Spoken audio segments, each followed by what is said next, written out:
நீங்கள் திருப்பூர்லேருந்து இப்போ இங்கே வந்து இருக்கிறீங்க, ஆமாம் புதுசாக வந்து விவசாயம் பண்ணுறீங்க. ஆமாம் இதுக்கு முன்னால் வந்து பனியன் கம்பெனி இந்த மாதிரி இது ஆமாம் போயிட்டு இருந்தீங்க. ஆமாம். இப்போ வந்து விவசாயத்தை பற்றி நீங்கள் உங்களோட கருத்து சொல்லுங்களேன். விவசாயம் வந்து பரவாயில்லையா, இல்லை அதனோட நிறைய பேர் பார்த்தீங்கன்னா ஒரு சிலர் பார்த்தா விவசாயத்தில் ஒன்றும் இல்லைங்கிறாங்க. ஆனால் அதை பற்றி உங்களோட அபிப்பிராயம் என்ன? ஆனால் விவசாயங்கிறது வந்து லாபம் சம்பாதிக்கிறதுக்கான ஒரு தொழிலா அப்படின்னு கேட்டிங்கன்னா 80% மேலே அது இல்லைன்னு தான் சொல்லணும். ஆனால் மனசுக்கு நிம்மதி தருமா அப்படின்னு கேட்டிங்கன்னா 100% இதில் நிம்மதி இருக்கும். என்ன காரணம்னு கேட்டிங்கன்னா, ஒரு ஒரு ஃபேக்ட்ரி வச்சுருக்காருன்னா அவர் ஏதாவது ஒரு பொருளை மட்டும் செஞ்சு கொடுத்துட்ருப்பாருங்க.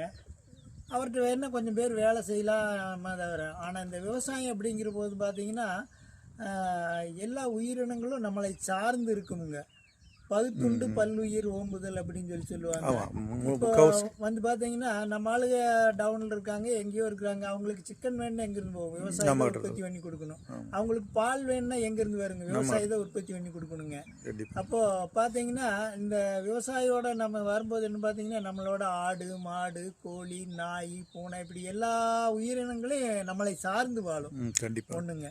ரெண்டாவது வந்து பார்த்தீங்கன்னா, ஒரு விவசாயி ஒரு தற்சார்பு முறையான வாழ்க்கைக்குள்ளே வாழ்ந்தான்னா அவனுக்கு தேவையான விஷயங்களை எல்லாம் வந்து ஒரு 90% மேலே வந்து அவங்களே எல்லாத்தையும் தற்சார்பாக கொண்டு வந்துட முடியும்.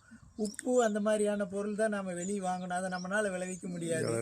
மீதி எல்லாமே பார்த்தீங்கன்னா, இப்போ அவருக்கு பால் வேணும்னா அவர் மாட்டிலேருந்து எடுத்துக்கலாம், தயிர் வேணும்னா எடுத்துக்கலாம், நெய் வேணும்னா எடுத்துக்கலாங்க. அதே மாதிரி அவர் ஒரு அசைவம் சாப்பிட்றவராக இருக்காருன்னு வைங்களேன், அவருக்கு முட்டை வேணும் அப்படின்னா அவர் கோழியிலிருந்து எடுத்துக்கலாம், இறைச்சி வேணும்னு எடுத்துக்கலாம். ஒரு சிம்பிளான அளவில் ஒரு 5000 ரூபா தேவைப்படும்னா ஒரு ஆட்டுக்குட்டி வித்தாருன்னா பண்ணிக்கலாம். அந்த மாதிரி பண்ணிக்கலாமே தவிர இப்படி எல்லாம் ஒரு தற்சார்பாக வாழ்ந்துக்கலாம்.